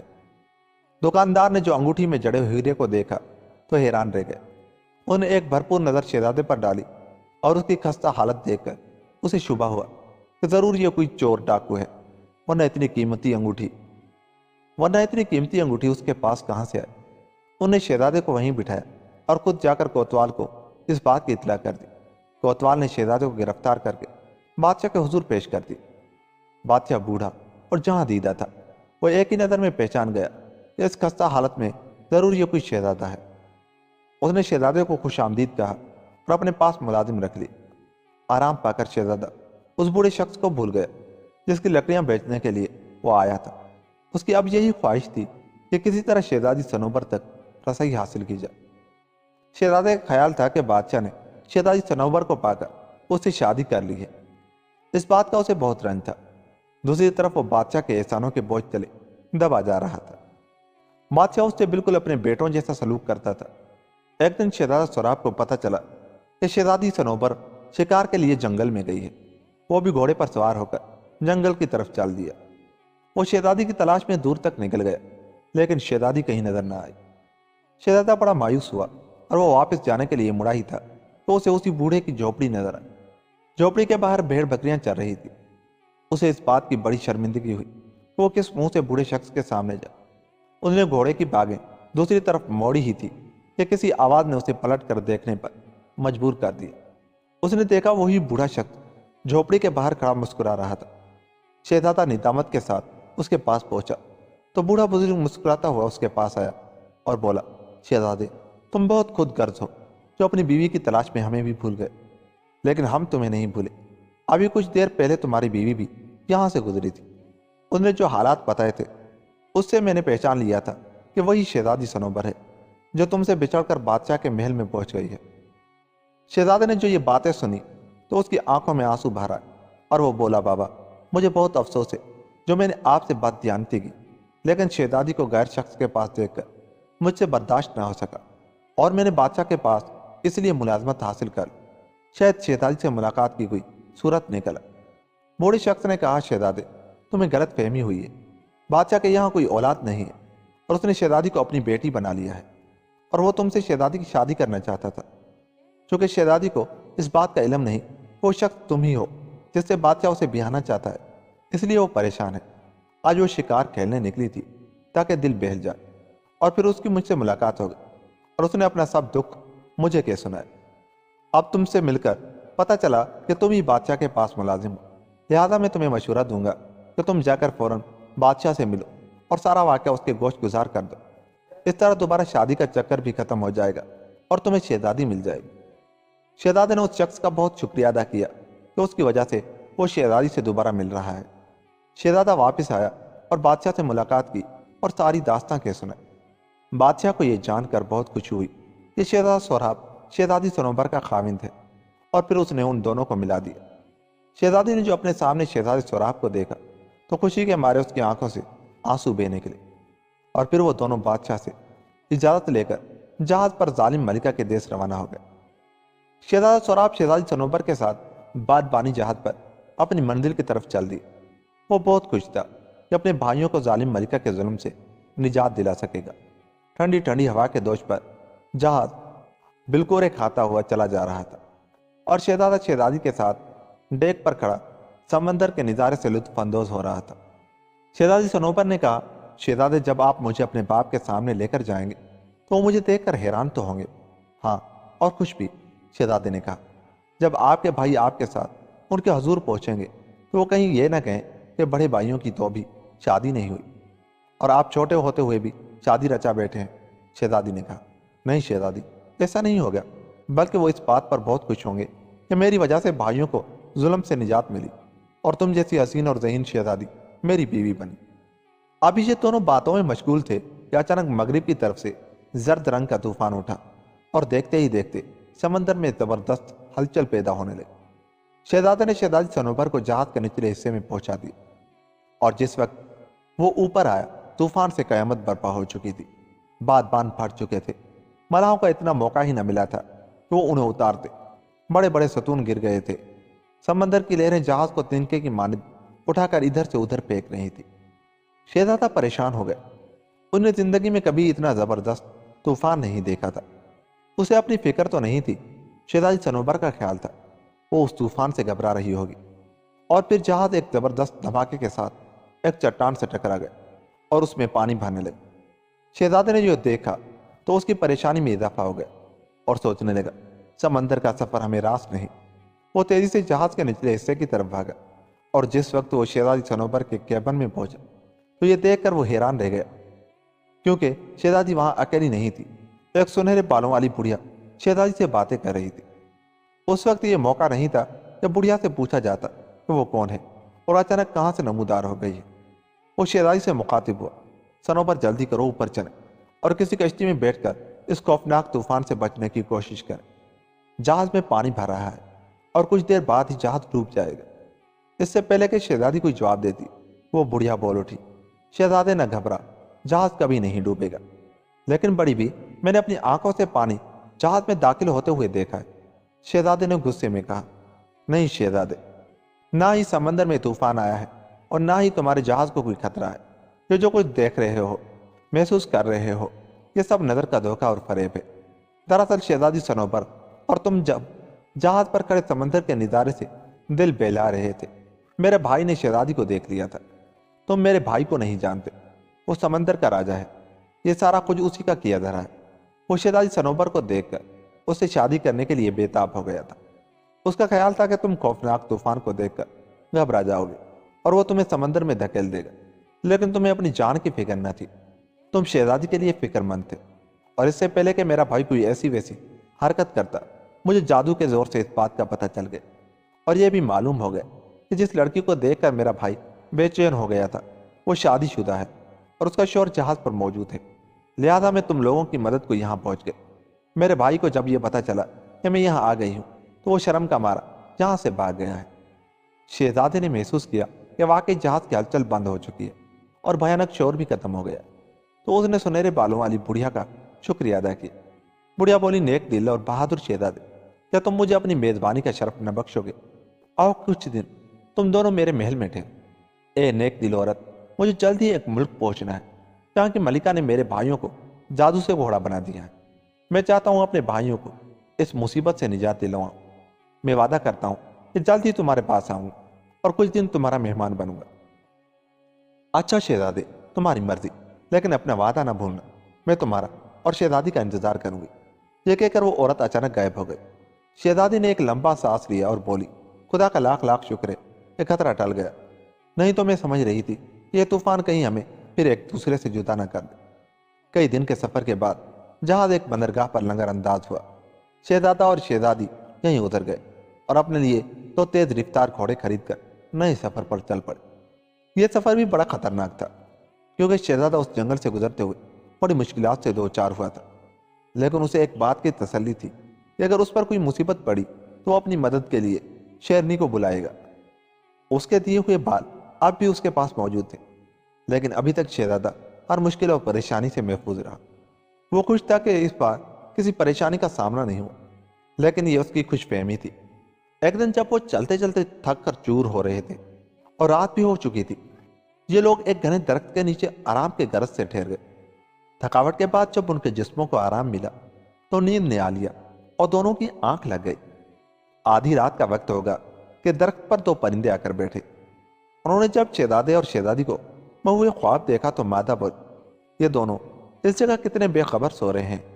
انہیں اگر معلوم ہو جائے کہ اس پیڑ کے نیچے 7 بادشاہوں کا خزانہ دفن ہے تو ان لوگوں کی نیند اڑ جائے، اور اگر انہیں یہ معلوم ہو جائے کہ یہ خزانہ انہی کے مقدر میں ہے تو یہاں سے آگے نہ جائے اور اسی جنگل میں محل بنوا کر رہنے لگے۔ نار نے کہا، اگر یہ خزانہ ان لوگوں کے مقدر میں ہے تو انہیں اس بات کا کیسے پتہ چلے گا کہ یہاں خزانہ دفن ہے؟ مادہ نے پوچھا، یہ لوگ جب سمندر کی بوڑھی ملکہ کے مہمان بننے جائیں گے تو بوڑھی ملکہ انہیں اس بات سے مطلع کر دے گی اور پھر یہ لوگ اس خزانے کی مدد سے عائش کی زندگی بسر کریں گے۔ سویرا ہوا تو شہزادہ اور شہزادی اٹھ کر چل دی۔ ان کے گھوڑے بھی تازہ دم ہو چکے تھے، اس لیے وہ ہوا سے باتیں کرتے دوڑے جا رہے تھے۔ آخر خدا خدا کر کے یہ سفر ختم ہوا اور یہ لوگ ظالم ملکہ کے دیس میں جا پہنچے۔ شہزادہ شہزادی صنوبر کو لے کر پہلے مالن کے گھر گیا اور اسے یہ خوشخبری سنائی کہ وہ اس سوال کو جاننے میں کامیاب ہو گیا ہے جس کی بدولت ظالم ملکہ نے سینکڑوں لوگوں پر ظلم ڈھائے تھے۔ مالن بہت خوش ہوئی اور بولی، بیٹے تم نہ صرف بہادر ہو، ورنہ کئی شہزادے تمہاری طرح بہادر تھے، لیکن ان میں اتنی عقل نہ تھی کہ پہلے یہ معلوم کرتے کہ سنسان جگہ پر اتنا بڑا ڈھول کس مقصد کے لیے رکھا ہے۔ اب جب تم کامیاب لوٹے ہو تو جلدی جاؤ اور ظالم ملکہ کو اس کے سوال کا جواب دے کر اپنے بھائیوں اور دوسرے لوگوں کو بھی گھوڑوں سے انسان بنوا۔ اور پھر شہزادہ اس مقام پر پہنچا اور اس بڑے ڈھول کو زور زور سے بجانے لگا۔ بس پھر کیا تھا، سینکڑوں گھوڑ سوار اس طرف لپ گئے اور تھوڑی ہی دیر بعد انہوں نے شہزادے کو گھیر لیا اور پھر اسے گرفتار کر کے اپنی ملکہ کی خدمت میں پیش ہو گئے۔ ملکہ نے جو شہزادے کو دیکھا تو پہلی بار اسے اس پر رحم آیا، لیکن چونکہ وہ ایک قانون بنا چکی تھی اس لیے اس نے شہزادے سے اپنا سوال دہرایا۔ نوجوان بتاؤ، گل نے سنوبر کے لیے کیا کیا؟ شہزادہ مسکرایا اور بولا، ملکہ، گل ایک شہزادہ تھا اور سنوبر اس کی بہن۔ ایک بار سنوبر بیمار پڑ گئے اور حکیم اس کے علاج سے مایوس ہو گئے کہ ایک دانا حکیم نے بادشاہ کو بتایا کہ ایک شہزادہ آئے گا، اس کی انگوٹھی میں ایک ایسا نگینہ ہوگا جس کے چھوتے ہی شہزادی ٹھیک ہو جائے گی۔ لیکن اتنے عرصے شہزادی غذا کے بغیر کیسے زندہ رہ سکتی ہے؟ بادشاہ نے پوچھا، اور پھر اس حکیم نے بادشاہ کو مشورہ دیا کہ کانٹوں والے پودے کو اگر کسی انسان کا خون دیا جائے تو اس میں جو پھول کھلیں گے ان کا رس ایک جگہ جمع کیا جائے اور وہ رس قطرہ قطرہ شہزادی کے منہ میں جاتا رہے، تو اس طرح شہزادی ایک عرصے تک زندہ رہے گی اور اسے اور کچھ کھانے پینے کی ضرورت نہ ہوگی۔ بادشاہ کے باغ میں بہت سی مکھیاں رہتی تھی۔ ان کی رانی بادشاہ کے پاس آئی اور بولی، اگر اس پودے میں وہ پھول لگے تو ان کا رس میری کنیزیں ایک جگہ جمع کر دیں گی جہاں سے وہ قطرہ شہزادی کے منہ میں گرتا رہے گا۔ لیکن سوال یہ ہے کہ اس پودے کو خون دے گا کون؟ بادشاہ نے پریشان ہو کر کہا۔ ملکہ شہد نے کہا کہ میں یہ نہیں جانتی، لیکن میں آپ کی رحم دلی کی وجہ سے آپ کی مدد کرنا چاہتی ہوں، باقی آپ کا کام ہے۔ بادشاہ چونکہ بہت رحم دل تھا اور وہ کسی انسان کا خون بہانا نہیں چاہتا تھا، اس لیے وہ پریشان ہو گئے کہ کیا کرے۔ اڑتے اڑتے یہ بات شہزادے گل کو بھی معلوم ہو گئی، جو اپنی بہن کی بیماری سے پہلے ہی پریشان تھا۔ ایک دن وہ رات کے وقت باغ میں اس کانٹوں بھرے پودے کے پاس گیا اور اس نے خنجر سے اپنی ایک رگ کاٹ لی جس سے خون بہنے لگا اور اس پودے کو ڈھیر سارا خون مل گیا۔ دوسرے دن پہرے داروں کا اس طرف سے گزر ہوا تو انہوں نے دیکھا شہزادہ اس پودے کے پاس مرا پڑا ہے اور اس پودے میں سرخ رنگ کے بہت سے پھول کھل اٹھے ہیں۔ وہ لوگ دوڑے دوڑے بادشاہ کے پاس گئے اور اسے اس بات کی خبر دی۔ بادشاہ بھاگا بھاگا آیا اور شہزادے کو دیکھ کر اس کی آنکھوں سے آنسو بہنے گئے۔ سو ملکہ عالم شہزادہ گل نے اپنی بہن سنوبر کے لیے اپنی جان دے دی۔ یہ جواب دے کر شہزادہ خاموش ہو گیا۔ ظالم ملکہ بھی اس واقعے کو سن کر آبدیدہ ہو گئی اور اس کی آنکھوں سے آنسو بہنے کے لیے اور بولی، کاش میں نے ایسے بہن بھائی دیکھے ہوتے جن کا آپس میں اتنا پیار تھا۔ ملکہ گل نے تو بہن پر جان دے دی، لیکن شہزادی سنوبر میرے ساتھ ہے۔ اس کے باپ نے شہزادی کی شادی میرے ساتھ کر دی تھی، کہاں ہے وہ؟ ملکہ نے بے تاب ہو کر پوچھا۔ ابھی لے کر آتا ہوں، یہ کہہ کر شہزادہ سوراب بانل کے گھر گیا اور شہزادی سنوبر کو ساتھ لے آیا۔ ملکہ شہزادی سے مل کر بہت خوش ہوئی اور پھر ملکہ نے وعدے کے مطابق شہزادی سے شادی کر لی اور جتنے لوگوں کو بھی اس نے جادو سے گھوڑا بنا دیا تھا ان سے جادو دور کر دیا اور وہ سب لوگ گھوڑوں سے انسان بن گئے۔ ملکہ نے اپنے سپاہیوں کو دوڑایا کہ ان سب لوگوں کو ڈھونڈ کر جہاں لاؤ تاکہ ہماری خوشی میں وہ لوگ بھی شریک ہو سکے۔ ان لوگوں میں شہزادے کے دونوں بھائی بھی تھے۔ شہزادہ ان سے مل کر بہت خوش ہوا اور پھر اس نے ان لوگوں کو تمام واقعہ سنایا، ان کے غائب ہونے کے بعد وہ کس طرح گھر سے نکلا اور اس کے ساتھ کیا کیا واقعات پیش آئے۔ اس کی تمام داستان کو سن کر اس کے بھائی بھی بہت متاثر ہوئے اور پھر ایک دن یہ سب لوگ اپنے وطن روانہ ہوئے۔ شہزادہ سوراب کے ساتھ اس کی دونوں بیویاں بھی تھیں۔ ادھر بادشاہ کو بھی اطلاع مل چکی تھی کہ اس کے تینوں بیٹے آ رہے ہیں۔ وہ بہت خوش تھا اور لوگوں کے استقبال کی زبردست تیاریاں کی گئی، جیسے یہ لوگ بہت بڑا محاذ فتح کر کے آ رہے ہیں۔ اور پھر جیسے ہی یہ لوگ وہاں پہنچے، بادشاہ نے آگے بڑھ کر ان کا استقبال کیا اور گلے لگا کر خوب روئے۔ اور پھر جب اسے پتا چلا کہ شہزادہ سوراب کی دو بیویاں بھی اس کے ساتھ ہیں تو اس نے آگے بڑھ کر ان دونوں کے سروں پر پیار کیا۔ ان لوگوں کے زندہ سلامت لوٹ آنے پر پوری رعایا کو بھی بے انتہا خوشی تھی۔ سب لوگوں نے اپنے اپنے مکانوں پر خوب چراغاں کیا۔ بادشاہ نے بھی اس خوشی کے موقع پر اپنے خزانوں کے منہ کھول دی۔ غریبوں میں کپڑے اور کھانا تقسیم کیا گیا اور پھر سب لوگ ہنسی خوشی رہنے لگے۔ شہزادے سوراب کو سمندر کی رانی سے کیا ہوا اپنا وعدہ یاد آیا، اس لیے وہ اس دن کے انتظار میں تھا کہ موقع پا کر وہ سفر پر روانہ ہو۔ شہزادہ سوراب اپنی دونوں بیویوں کے ساتھ ہنسی خوشی دن بسر کر رہا تھا۔ اس کے بھائی اور باپ بھی اس سے بہت خوش تھے۔ انہی دنوں ہمسائے ملک کے بادشاہ کی نیت خراب ہو گئی۔ اور اسے یہاں کی زرخیز اور سبز شاداب زمین میں بڑی کشش نظر آئی، اور یہاں کے لوگوں کی خوشحالی نے اسے حسد میں مبتلا کر دیا۔ اور پھر ایک دن اس نے حملہ کر دیا۔ بڑی گھمسان کی لڑائی ہوئی۔ تینوں شہزادوں نے بہادری کے وہ جوہر دکھائے کہ دشمن ملک کی فوج کو پسپا ہونا پڑا۔ اس صورتحال کو دیکھتے ہوئے شہزادوں نے بڑا زبردست جوابی حملہ کیا، اور جوش کی حالت میں وہ بڑھتے ہوئے بہت آگے نکل گئے۔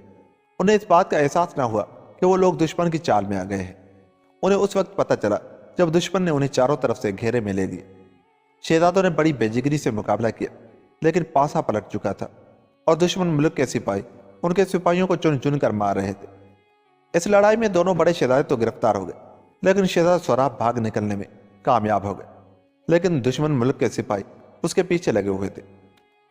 شہزادہ جب محل میں پہنچا تو اسے پتا چلا کہ اس کے باپ کو جب اس بات کی اطلاع ملی کہ ان کی فوج شکست کھا چکی ہے تو وہ یہ صدمہ برداشت نہیں کر سکا اور مر گیا۔ شہزادہ بڑا پریشان ہوا۔ انہیں جلدی جلدی اپنی دونوں بیویوں کو ساتھ لیا اور وہاں سے بھاگ نکلا، کیونکہ وہ جانتا تھا کچھ دیر بعد ہی دشمن ملک کے سپاہی وہاں پہنچ جائیں گے، اور پھر نہ صرف وہ خود ہی بلکہ اس کی دونوں بیویاں بھی گرفتار ہو سکتی تھی۔ جب وہ دشمن فوج کی پہنچ سے نکل آئے تو اسے اطمینان ہوا۔ وہ سوچ رہا تھا اب کیا کیا جائے کہ اس کی دوسری بیوی نے کہا، میرے سرتاج، آپ پریشان کیوں ہوتے ہیں؟ میرے ملک پر چل کر آرام سے رہیے اور حکومت کیجیے۔ شہزادہ مان گیا، اور یہ لوگ اس ملک روانہ ہوئے اور پھر وہاں پہنچ کر آرام سے زندگی بسر کرنے لگے۔ شہزادے کو اس بات کا بہت غم تھا، اور ہر وقت یہی سوچا کرتا کہ کس طرح اپنے ملک کو ظالم بادشاہ سے آزاد کرایا جائے اور بھائیوں کو رہائی دلوائے۔ کچھ دنوں بعد شہزادی سنوبر نے سمندر کی رانی کے ساتھ کیا ہوا وعدہ یاد کرایا، تو شہزادہ سوراب اس سفر کے لیے تیار ہو گیا۔ چونکہ اس نے سمندر کی رانی سے وعدہ کیا تھا وہ شہزادی سنوبر کو ساتھ لائے گا، اس لیے اس نے دوسری بیوی کو وہیں چھوڑا۔ وہ حکومت کے کام کاج چلا اور خود شہزادی سنوبر کے ساتھ 2 برق رفتار گھوڑوں پر سوار ہو کر چل پڑا۔ دونوں گھوڑے برق رفتار تھے، ہوا سے باتیں کرتے ہوئے چلے جا رہے تھے۔ شہزادہ سوراب اور شہزادی سنوبر راستے میں باتیں کرتے ہوئے جا رہے تھے۔ شہزادی سنوبر نے کہا، شہزادے، اگر آپ چاہتے اپنی دوسری ملکہ کی فوج کی مدد سے اپنا کھویا ہوا ملک دوبارہ حاصل کر سکتے تھے، پھر آپ نے ایسا کیوں نہیں کیا؟ سنوبر، اس ملک کی فوج بہت کم تھی، اور میں اس کی مدد سے ظالم بادشاہ پر حملہ کر دیتا اور یہ فوج بھی شکست کھا جاتی تو ہم کدھر جاتے؟ اس وقت کم سے کم رہنے کے لیے ایک آسرا تو ہے، پھر وہ بھی ہاتھ سے نکل جاتا۔ تم جانتی ہو بڑی فوج تیار کرنے کے لیے روپیہ بھی اتنا چاہیے۔ شہزادے، اگر آپ پسند کریں تو یہ روپیہ میں اپنے باپ سے حاصل کر سکتے ہوں، اس سے ہم ایک فوج تیار کر سکتے ہیں۔ شہزادی سنوبر نے کہا، نہیں، ایسا نہیں ہو سکتا۔ تمہارے باپ نے پہلے ہی بہت کچھ دیا تھا، جو اس جہاز میں سفر کرتے ہوئے سمندر میں غرق ہو گئے۔ خدا نے چاہا تو اور کوئی نہ کوئی سبب ضرور پیدا ہو جائے گا۔ یہ کہہ کر دونوں خاموش ہو گئے۔ سارے دن کے سفر کے بعد یہ دونوں ایک جگہ ٹھہر گئے تاکہ کچھ کھانے پینے کا بندوبست کرنے کے بعد رات کو آرام کر سکے۔ گھوڑے انہوں نے ایک درخت کے ساتھ باندھ دیے تھے۔ شہزادے نے کہا، شہزادی، تم یہاں ٹھہرو، میں کوئی شکار کر کے لاتا ہوں۔ شہزادی درخت کے نیچے بیٹھ گئی۔ اس درخت کے قریب ناگن راجکماری رہتی تھی۔ اس نے شہزادے سوراب اور سنوبر کو دیکھ لیا تھا۔ جس وقت شہزادہ شکار کے گھر سے روانہ ہوا تو ناگن راجکماری آئی اور اس نے شہزادی سنوبر کی سانس کھینچ لی، جیسے شہزادی مردہ ہو کر وہیں گر پڑی۔ ناگن راجکماری نے ایک منتر پڑھا اور اپنی روح شہزادی سنوبر کے جسم میں داخل کر دی۔ اتنے میں شہزادہ سوراب آ گئے۔ اس نے جو شکار مارا تھا اسے بھونا اور نکلی شہزادی کے ساتھ مل کر خوب پیٹ بھر کر کھایا۔ یہ سب کچھ شہزادی سنوبر، جو ناگن بن چکی تھی، ایک جھاڑی کے نیچے بیٹھی دیکھ رہی تھی۔ وہ بہت پریشان تھی کہ کیا کرے۔ اگر وہ شہزادے کے سامنے جاتی ہے تو کہیں وہ اسے سانپ سمجھ کر مار ہی نہ دے۔ یہ رات شہزادہ سوراب نے وہیں گزاری۔ دوسرے دن وہ نکلی شہزادی یعنی ناگ راجکماری کے ساتھ آگے روانہ ہوا تو شہزادی سنوبر دیکھتی کی دیکھتی رہ گئی اور پاگلوں کی طرح جنگل میں ماری ماری پھرنے لگی۔ کئی دنوں کے سفر کے بعد شہزادہ سمندر کے کنارے پہنچا تو یہ دیکھ کر حیران رہ گئے کہ سمندر کی رانی اس کے استقبال کے لیے پہلے ہی وہاں موجود تھی۔ وہ ان لوگوں کو اپنے ساتھ سمندر میں لے گئے اور ان کی خوب آؤ بھگت کی اور سمندر کی خوب سیر کرائی۔ رات ہوئی تو ان لوگوں کے لیے علیحدہ علیحدہ سونے کا بندوبست کیا گیا۔ شہزادہ سوراب سو گیا تو تھوڑی ہی دیر بعد اسے کسی کے چلانے کی آواز سنائی دی اور وہ جلدی سے اٹھ کر بیٹھا اور جدھر سے آواز آ رہی تھی اس طرف چل دیا۔ یہ آواز اس کے ساتھ والے کمرے سے آ رہی تھی۔ اس نے جیسے اس کمرے میں قدم رکھا تو کیا دیکھتا ہے، سمندر کی رانی نے شہزادی سنوبر کو زنجیروں میں جکڑ رکھا تھا۔ یہ دیکھ کر غصے کے مارے انہوں نے تلوار نکال لی اور بولا، سمندر کی رانی، مجھے افسوس ہے، تم نے ہمارے ساتھ دھوکہ کیا ہے، اور ہمیں پہلے پتا ہوتا کہ تم دھوکے سے بلا کر ہمارے ساتھ یہ سلوک کرو گی تو ہم یہاں کبھی نہ آتے۔ میں جانتا ہوں تم نے ایسا صرف اس لیے کیا ہے کہ شہزادی صنوبر کو اپنے بھائی سے بیاہ دو، لیکن یاد رکھو ایسا کبھی نہیں ہو سکتا۔ جب تک میرے جسم میں خون کا ایک قطرہ بھی موجود ہے وہ میں شہزادی کی حفاظت میں بہا دوں گا۔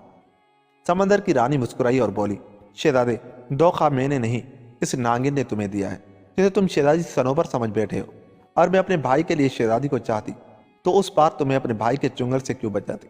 میں کچھ سمجھا نہیں، شہزادے نے پریشان ہوتے ہوئے کہا۔ شہزادے، جس وقت مجھ سے ملنے کے لیے تم یہاں آ رہے تھے تو مجھے طلسمی آلے میں تمہارے آنے کا حال معلوم ہو گیا تھا، اور اس کے ساتھ میں نے یہ بھی دیکھ لیا تھا کہ تمہارے ساتھ شہزادی صنوبر نہیں بلکہ شہزادی کے جسم میں ناگن راجکماری آ رہی ہے، اس لیے اب میں نے اسے جادو کی زنجیر میں جکڑ لیا ہے۔ تو شہزادی صنوبر کہاں ہے؟ شہزادے نے پوچھا۔ شہزادی اس وقت اسی جنگل میں سانپ کے روپ میں ماری ماری پھر رہی ہے، تم جاؤ اور فوراً اسے پکڑ کر میرے پاس لے آؤ تاکہ اس کی روح کو اس کا اپنا جسم مل سکے۔ شہزادہ حیران پریشان سوچ رہا تھا کہ یہ سب کیا ہے۔ سمندر کی رانی نے کہا، شہزادے، زیادہ پریشان ہونے کی ضرورت نہیں، یہ رات تم آرام سے سو کر گزارو، صبح یہاں سے چلے جانا اور ناگن کو ساتھ لے آنا۔ شہزادے کو غم کی وجہ سے نیند نہیں آئی، یہ رات اس نے پریشانی میں ہی گزاری۔ صبح ہوئی تو وہ روانہ ہونے کے لیے تیار بیٹھا تھا۔ سمندر کی رانی آئی اور اپنے ساتھ اسے سمندر کے کنارے ساحل پر لے گئی اور شہزادے کو رخصت کرتے ہوئے کہا، شہزادے، یہ میری انگوٹھی پہن لو، اس کے ہوتے ہوئے تم شہزادی صنوبر، جو کہ اب ناگن کے روپ میں ہے، کی باتیں سمجھ سکو گے۔ اس طرح وہ تمہارے ساتھ آ جائے گی۔ جس وقت تم اسے اپنے ساتھ لے آؤ گے تو میں اسے اس کا جسم واپس دلوا دوں گی۔ شہزادہ گھوڑے پر بیٹھ کر تیزی سے واپس اس جنگل کی سمت چل پڑا۔ اسی دوران سمندر رانی کے بھائی کو بھی ان سب باتوں کا پتہ چل چکا تھا۔ وہ شہزادے سے پہلے ہی اس جنگل میں جا پہنچا اور اس ناگن کو پکڑ کر لے آیا۔ شہزادہ جب اس جنگل میں پہنچا تو اسے وہ ناگن کہیں بھی نظر نہ آئی۔ اس نے اس جنگل کا چپا چپا دیکھ ڈالا۔ آخر اسے جنگل کی خاک چانتے کئی دن گزر گئے اور وہ بالکل ہی مایوس ہو گئے۔ تو اس نے سوچا اب خالی ہاتھ سمندر کی رانی کے پاس کیا لینے جائے۔ وہ واپس اپنی پہلی ملکہ کے پاس چلا گیا، چونکہ اس کی یہ ملکہ بھی جادو جانتی تھی۔ انہیں جب اسے شہزادی کے بغیر واپس آتے دیکھا تو اس نے جادو سے معلوم کر لیا کہ شہزادے اور شہزادی صنوبر کے ساتھ کیا بیتی۔ اس نے شہزادے کو تسلی دی اور کہا، شہزادے، میرا جادو سمندر سے ادھر کا حال تو جان سکتا ہے، سمندر میں اس کے پار جو کچھ ہوتا ہے اس بارے میں مجھے پتہ نہیں چل سکتا۔ میں نے یہ تو جان لیا ہے کہ شہزادی صنوبر کی روح ایک ناگن کے جسم میں داخل ہو چکی ہے اور اس ناگن راجکماری نے شہزادی کے جسم پر قبضہ جما لیا ہے، لیکن وہ دونوں اس وقت کہاں ہیں یہ مجھے معلوم نہیں۔ مجھے صرف اتنا پتہ چلا ہے سمندر کا راجا اس ناگن کو پکڑ کے کہیں لے گیا ہے۔ اتنا سننا تھا کہ شہزادہ سوراب انہی قدموں واپس ہوا، کیونکہ وہ جان گیا تھا اس معاملے میں سمندر کی رانی کی اس کی مدد کر سکتی ہے۔ وہ مسلسل دن رات سفر کر کے سمندر کے کنارے جا پہنچا اور سمندر کی رانی کا انتظار کرنے لگا، لیکن کافی دیر ہو گئی، کوئی بھی اسے لینے نہیں آیا۔ وہ بڑا پریشان تھا۔ آخر تک ہار کر وہ سمندر کے کنارے ایک چٹان کی اوٹ میں بیٹھ گئے اور اس نے ارادہ کر لیا کہ جب تک سمندر کی رانی سے اس کی ملاقات نہیں ہو جاتی وہ یہاں سے واپس نہیں جائے گا۔ سمندر کے راجا کو، جو کہ سمندر کی رانی کا بھائی تھا، کسی طرح پتہ چل گیا تھا کہ اس کی بہن نے اپنی انگوٹھی شہزادے سوراب کو پہنا دی ہے، اور جس کی وجہ سے اب اس میں وہ طاقت نہیں رہی۔ یہ جان کر پہلے تو اس نے ناگن کو اپنے قابو میں کیا، اس کے بعد اپنی بہن کو قید کر دیا، لیکن اس میں اتنی طاقت نہیں تھی کہ وہ شہزادی صنوبر کو اس کا جسم واپس دلوا سکے، کیونکہ انگوٹھی کی مدد سے ناگن راجکماری، جو شہزادی صنوبر کے روپ میں تھی، زنجیروں سے جکڑی ہوئی تھی، اور اس انگوٹھی کی ہی مدد سے اسے آزاد کیا جا سکتا تھا، اور وہ انگوٹھی اس وقت شہزادے سوراب نے پہنی ہوئی تھی۔ سمندر کا راجا بڑا مکار تھا۔ اس نے ایک چال چلی اور اپنی بہن کا روپ بھر کر شہزادے کے پاس پہنچا، اور شہزادے نے اسے دیکھا تو خوش ہو گیا اور بولا، سمندر کی رانی، تم نے تو مجھے پریشان کر دیا تھا، میں کئی گھنٹوں سے یہاں تمہارا انتظار کر رہا ہوں۔ شہزادے، مجھے افسوس ہے، میری وجہ سے تمہیں پریشانی ہوئی، مجھے میری انگوٹھی دے دو۔ شہزادہ بہت ذہین تھا، اس نے ٹھوکریں بھی بہت کھائی تھی۔ اس نے سوچا سمندر کی رانی نے مجھ سے ناگن کے بارے میں تو پوچھا ہی نہیں اور فوراً ہی انگوٹھی مانگ لی ہے، ضرور اس میں کوئی چال ہے۔ وہ بولا، سمندر کی رانی، پہلے تم مجھے شہزادی صنوبر سے ملا دو، انگوٹھی پھر دوں گا۔ یہ سن کر سمندر کے راجا کو بہت غصہ آیا اور وہ انگوٹھی چھیننے کے لیے شہزادے پر جھپٹا، لیکن شہزادہ بھی ہوشیار تھا۔ اس نے اسے زور سے دھکا دیا جس سے اس کا سر ایک چٹان سے جا ٹکرایا۔ اب تو وہ جوش میں آ گیا اور اپنی اصلی حالت میں آ کر شہزادے سے لڑنے لگا۔ شہزادے نے اسے دیکھا تو سارا ماجرا سمجھ گیا۔ سمندر کے راجا کا کوئی جادو تو اس پر اثر نہیں کر سکتا تھا، کیونکہ انگوٹھی جو اس کے ہاتھ میں تھی، لیکن سمندر کا راجا طاقتور بہت تھا۔ اس کے مقابلے میں شہزادہ سوراب پھرتیلا اور تلوار کا دھنی تھا۔ دونوں خاصی دیر تک لڑتے رہے، لیکن کوئی بھی دوسرے کو زیر نہ کر سکا۔ آخر شہزادے کا ایک ہاتھ سمندر کے راجا پر پڑ ہی گیا۔ یہ وار اتنا سخت تھا کہ سمندر کے راجا کا سر تن سے جدا ہو گیا، جس کے ساتھ ہی سمندر میں ایک زبردست طوفان اٹھا، جس کی موجیں اچھل اچھل کر ساحل سے دور تک پہنچنے لگی اور پھر تھوڑی دیر بعد پرسکون ہو گیا۔ شہزادہ حیران تھا اب کیا کرے۔ اتنے میں وہ کیا دیکھتا ہے کہ سمندر کی رانی اپنی کنیزوں کے ساتھ سمندر سے باہر آئی اور شہزادے کو دیکھ کر بولی، بہادر شہزادے، گو تمہارے ہاتھوں میرا بھائی مارا گیا۔ مجھے اس بات کا بالکل افسوس نہیں، ہر ظالم کا یہی انجام ہوتا ہے۔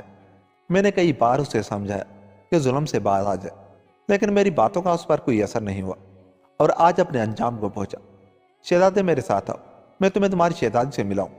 اور پھر اس نے شہزادے سے اپنی انگوٹھی لے لی اور اپنے محل میں پہنچ کر اس نے ناگن اور زنجیروں میں جکڑی ہوئی شہزادی کو لانے کو کہا۔ اس کی کنیزیں اور غلام فوراً ہی دونوں کو لے کر حاضر ہوئے تو سمندر کی رانی بولی، بدبخت راجکماری، تم فوراً شہزادی کا جسم چھوڑ دو تاکہ شہزادی اپنا جسم پائے۔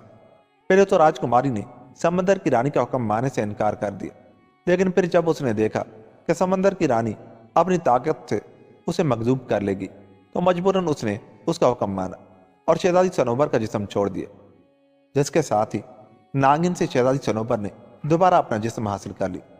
راجکماری ناگن بن کر وہاں سے بھاگ گئی۔ چونکہ سمندر کی رانی نیک دل عورت تھی، اس لیے اس نے اسے جانے دیا۔ شہزادہ شہزادی کو اصلی حالت میں دیکھ کر بہت خوش ہوا اور پھر یہ دونوں کئی مہینے سمندر رانی کے مہمان رہے۔ انہوں نے خوب سمندر کی سیر کی۔ سمندر کی وسیع دنیا کو دیکھ دیکھ کر وہ لوگ حیران رہ جاتے۔ یہاں ایسے ایسے عجائبات تھے کہ زمین والے دیکھ کر حیران رہ جاتے۔ اس میں کوئی تعجب نہیں تھا۔ اور پھر ایک دن دونوں نے واپس جانے کا ارادہ ظاہر کیا۔ سمندر کی رانی بولی، شہزادے، میں جانتی ہوں اس وقت تم لوگوں پر اچھا وقت نہیں ہے، لیکن سمجھ لو اب تمہارے برے دن ختم ہوئے۔ تمہاری قسمت میں ایک ایسا خزانہ ہے جو 7 بادشاہوں نے مل کر جمع کیا تھا۔ تم اس خزانے کو پا کر ایک بڑی فوج تیار کرو اور اس خزانے کو غریبوں کی خدمت کے لیے وقف کر دو۔ لیکن وہ خزانہ ہے کہاں؟ شہزادے نے خوش ہوتے ہوئے پوچھا۔ پچھلے سفر میں ایک جگہ جہاں تم نے اور شہزادی صنوبر نے رات بسر کی تھی، اسی درخت کے نیچے وہ خزانہ تمہیں ملے گا۔ تمہارے سوا اس خزانے کو اور کوئی نہیں پا سکتا۔ لو یہ انگوٹھی اب تمہاری ہوئی۔ اس کے ہوتے ہوئے تم پر کوئی جادو اثر نہیں کرے گا، بلکہ تم منہ سے جو کہو گے وہ پورا ہوگا۔ جب تم پر کوئی ایسا وقت پڑے گا تمہیں اس کی طاقت اور اہمیت کا اندازہ ہو جائے گا۔ نہیں رانی، یہ انگوٹھی میں نہیں لوں گا، یہ تمہارے کام کی چیز ہے۔ اس کے نہ ہوتے ہوئے پچھلے دنوں تم نے بڑی پریشانیاں جھیلیں۔ شہزادہ سوراب نے کہا، شہزادے تم جانتے ہو میں بہت بوڑھی ہو چکی ہوں، اب مجھے کسی چیز کی خواہش بھی نہیں۔ آج زندہ ہوں کل نہیں، میری زندگی کا بھروسہ ہی کیا ہے؟ آخر سمندر کی رانی کے مجبور کرنے پر شہزادے نے وہ انگوٹھی لے کر پہن لی اور اپنی آنکھوں میں آنسو لیے یہ وہاں سے رخصت ہوئے۔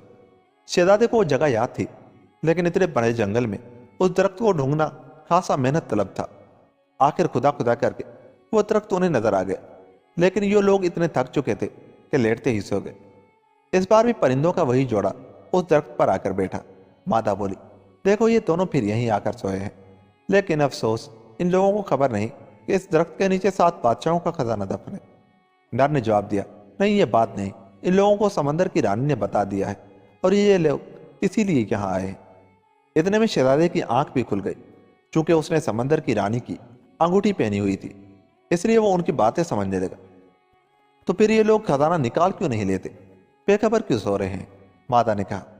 پرندوں کی باتیں سن کر شہزادہ اٹھ کر بیٹھ گیا اور بولا، پیارے پرندوں، تم لوگوں کا بہت بہت شکریہ۔ مجھے معلوم ہو چکا ہے کہ وہ خزانہ اس پیڑ کے نیچے دفن ہے۔ تم لوگوں کی بڑی مہربانی ہوگی، آج تم یہ بتا دو کہ درخت کے نیچے کس حصے کو کھودوں۔ پرندوں نے جو شہزادے کو باتیں کرتے سنا تو نر بولا، شہزادے زمین کو کھودنے کی ضرورت نہیں، تم اپنی تلوار سے درخت کے تنے پر وار کرو تو کچھ حصہ ٹوٹ جائے گا۔ دراصل درخت کے اندر کوہ ہے اور یہی سے نیچے سیڑھیاں جاتی ہیں، لیکن شہزادے نیچے اترتے وقت ذرا ہوشیار رہنا، کیونکہ اس خزانے کی حفاظت کا کالا دیو ذمہ دار ہے۔ ویسے تو تمہارا کچھ نہیں بگاڑ سکتا، کیونکہ تمہارے پاس سمندر کی رانی کی دی ہوئی انگوٹھی موجود ہے۔ ہو سکتا ہے تمہاری غفلت سے وہ تم پر وار کر بیٹھے اور تم زخمی ہو جاؤ۔ کیا نیچے بہت زیادہ اندھیرا ہے؟ شہزادے نے پوچھا۔ نہیں شہزادے، نیچے تو ہیرے جواہرات اور لال اتنی تعداد میں پڑے ہیں کہ ان کی وجہ سے وہاں خوب روشنی ہوگی۔ دراصل کالا دیو کالے سانپ کے روپ میں خزانے پر پہرا دے رہا ہے، اور تم اس کو ہلاک کر دو گے تو سمجھ لو وہ سارا خزانہ تمہارا ہے۔ نر نے کہا، تم بے فکر رہو، خدا نے چاہا تو میں اس موزی کو فوراً ہی ہلاک کر دوں گا۔ اور پھر شہزادہ سوراب شہزادی کو وہیں سوتا چھوڑ کر تلوار سے درخت پر وار کرنے لگا۔ لکڑی کا وہ حصہ سوکھا ہوا تھا، پہلی ہی ضرب میں اس میں شگاف پڑ گیا۔ شہزادہ نے جلدی جلدی شگاف کو بڑا کیا اور پھر اس راستے سے نیچے اتر گئے، اور نیچے جا کر وہ یہ دیکھ کر حیران رہ گیا کہ ایک بہت بڑا ہال کمرہ جواہرات سے بھرا پڑا جگمگا رہا ہے۔ اتنے ڈھیر سارے جواہرات اس نے زندگی بھر نہیں دیکھے تھے، لیکن اسے پتہ نہیں تھا اتنے بڑے بڑے 7 کمرے ایسی دولت سے بھرے پڑے ہیں۔ وہ خوشی سے پاگل ہوا جا رہا تھا۔ وہ کالے دیو کے بارے میں بھول ہی گیا تھا اور ہیرے اٹھا اٹھا کر اوپر اچھالتا اور ناچتا تھا کہ اچانک کالا دیو ایک زبردست پھونکار کے ساتھ اس پر حملہ آور ہوا۔ اس نے شہزادے کو جکڑ لیا۔ وہ تو شہزادہ فوراً سنبھل گیا، ہوتی سے دیو سے علیحدہ ہو گیا، اور اس سے پہلے کہ دیو اس پر دوبارہ حملہ آور ہوتا، شہزادے نے تلوار کے ایک ہی وار سے اس کا خاتمہ کر دیا، نہیں تو وہ خود ہی مر جاتا۔ اس کے بعد اس نے کچھ جواہرات جیب میں ڈالے اور درخت کی کوہ سے باہر نکل آئے۔ لیکن یہ کیا، شہزادی وہاں سے غائب تھی۔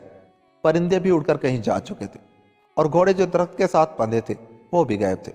اب تو شہزادہ بہت گھبرایا اور جنگل میں بھاگ دوڑ کر شہزادی کو تلاش کرنے لگا۔ اس نے زور زور سے شہزادی کو پکارا بھی، لیکن شہزادی کا کہیں پتہ نہیں تھا۔ آخر تھک ہار کر شہزادہ ایک جگہ بیٹھ گیا۔ غم کے بارے اس کا برا حال تھا۔ وہ سوچ رہا تھا کہ اب کیا کرے۔ اسے اب خزانے سے بھی کوئی دلچسپی نہیں رہی تھی۔ اسے خیال آیا کہ سمندر کی رانی کے پاس چلنا چاہیے، شاید وہ اس کی کوئی مدد کرے اور شہزادی صنوبر کے بارے میں کچھ پتہ چل جائے۔ ابھی وہ سوچ ہی رہا تھا کہ وہی پرندے اڑتے ہوئے اس کے سامنے ایک درخت کی ٹہنی پر بیٹھ گئے۔ شہزادے نے فوراً پہچان لیا کہ یہ وہی پرندے ہیں۔ نر بولا، شہزادے تم اپنی شہزادی کے لیے پریشان ہو، اس کی فکر نہ کرو۔ دراصل شہزادی کو کالے دیو کی بہن پکڑ کر لے گئی ہے۔ ہم ان کے پیچھے ہی گئے تھے، اور جس جگہ اس نے شہزادی کو رکھا ہے وہ ہم دیکھ کر آ رہے ہیں۔ تم ہمارے ساتھ چلو تاکہ شہزادی کو اس ظالم کی قید سے رہائی دلائی جائے۔ شہزادے نے جو یہ سنا تو اسے کچھ اطمینان ہوا، اور وہ جھٹ اٹھ کر کھڑا ہوا، لیکن اب اس کے پاس کوئی سواری نہیں تھی، اس لیے پیدل ہی چلنا پڑا۔ چلتے چلتے کئی گھنٹوں کے بعد وہ لوگ سیاہ پہاڑ پر پہنچے۔ اس پہاڑ پر ایک قلعہ بنا ہوا تھا جہاں کالے دیو کی بہن رہتی تھی، اور اسی قلعے میں اس نے شہزادی صنوبر کو قید کیا تھا۔ یہاں تک پہنچ کر پرندوں نے کہا، شہزادے وہ سامنے کالا قلعہ نظر آ رہا ہے، شہزادی اسی قلعے کے کسی کمرے میں قید ہے۔ ہم لوگ اب چلتے ہیں، خدا تمہاری مدد کرے اور تم شہزادی کو قید سے رہا کرانے میں کامیاب رہو۔ یہ کہہ کر دونوں پرندے اڑ گئے۔ شہزادے نے سوچا اس قلعے کے اندر کس طرح پہنچا جائے۔ ظاہر ہے قلعے میں کالے دیو کی بہن اکیلی تو نہیں ہوگی۔ اس نے سوچا قلعے کے باہر کسی جگہ چھپ کر حالات کا جائزہ لینا چاہیے۔ وہ تھکا ہوا تو تھا ہی، اسے نیند نے آ لی اور وہ وہیں بیٹھا بیٹھا سو گیا۔ تھوڑی دیر بعد اسے خواب میں سمندر کی رانی نظر آئی اور بولی، شہزادے تم بے دھڑک قلعے میں چلے جاؤ، اس انگوٹھی کے ہوتے ہوئے تمہارا کچھ کوئی نہیں بگاڑ سکتا۔ کسی دیو میں جرات نہیں جو تمہارے قریب بھی آ سکے۔ اس کالے دیو کی بہن بہت چالاک ہے، تم اس کی کسی مکر و فریب میں نہ آ جانا، اس طرح کسی مصیبت میں پھنس سکتے ہو۔ اتنا کہہ کر وہ غائب ہو گئے۔ اس کے ساتھ ہی شہزادہ نیند سے بیدار ہو گئے۔ اب وہ مطمئن تھا، اٹھا اور قلعے کی طرف چل دیا۔ قلعے کے اندر دروازے پر 2 دیو پہرا دے رہے تھے۔ شہزادہ بڑے اطمینان سے ان کے قریب سے گزر کر قلعے میں داخل ہوئے۔ شاید یہ اس انگوٹھی کی کرامت ہے، اس نے سوچا اور آگے بڑھ گئے۔ اس نے بہت سے کمرے دیکھ ڈالے، لیکن اسے شہزادی صنوبر کہیں نظر نہ آئی۔ وہ بڑا مایوس ہوا۔ ابھی وہ واپس جانا ہی چاہتا تھا کہ کیا دیکھتا ہے کہ شہزادی صنوبر مسکراتے ہوئے اس کی طرف آ رہی ہے۔ وہ بھی آگے بڑھا، لیکن اس نے دیکھا کہ شہزادی سنجیدہ ہو کر وہیں رک گئی۔ وہ کچھ بے چین سی نظر آ رہی تھی، اور بار بار اس کی نظریں شہزادے کے ہاتھ کی طرف اٹھتی تھی جس میں اس نے انگوٹھی پہنی ہوئی تھی۔ شہزادے کو کچھ شک گزرا اور وہ تیزی سے آگے بڑھا اور اس نے شہزادی کا ہاتھ پکڑ لیا۔ بس پھر کیا تھا، اس نے دیکھا شہزادی کے بجائے کالی سیاہ عورت کا ہاتھ اس کے ہاتھ میں ہے۔ دراصل اس کے چھوتے ہی انگوٹھی کی وجہ سے جونی کا جادو ختم ہو گیا اور وہ اپنی اصلی شکل میں آ گئے۔ شہزادے نے جھٹ تلوار نکال کر اس جونی کا کام تمام کر دیا، جس کے ساتھ ہی اسے یوں محسوس ہوا جیسے زلزلہ آ گیا ہو۔ تمام قلعہ مسپار ہو کر نظروں سے غائب ہو گئے۔ اب اس کے سامنے شہزادی صنوبر موجود تھی۔